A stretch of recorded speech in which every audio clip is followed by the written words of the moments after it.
म्हजो वाडदीस वर्साचो सगळ्यांत रोमांचक दीस. हो एक दीस हांव खूब खोशेन आनी उमेदीन वाट पळयतां. हांव म्हजो वाडदीस म्हज्या कुटुंबा आनी इश्टां वांगडा मनयतां.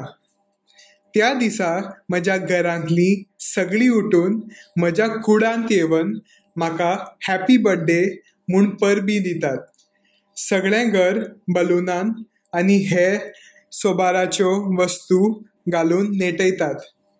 सगळ्यांत बरो भाग म्हणल्यार वाडदिसाची केक.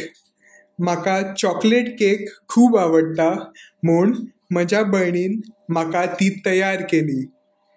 सगळीं एकठांय जालीं आनी मेणवात केकाचेर लावन ती खातली आनी जायते फोटो काडले.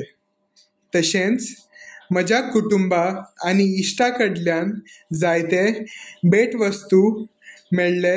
ते उपरांत आमी भुरगीं संगिताच्या नादार नाचलीं आनी मागीर जेवण तयार आसा म्हूण कोणें तरी सगळ्या भुरग्यांक उलो केलो. इश्टां बरोबर जेवण करूंक खूब खोशी भोगली. दीस सोंपता म्हणसर सगळ्यां कडेन वांटून घेतिल्ल्या मोगा खातीर म्हाका खूब उपकाराची भावना भोगली.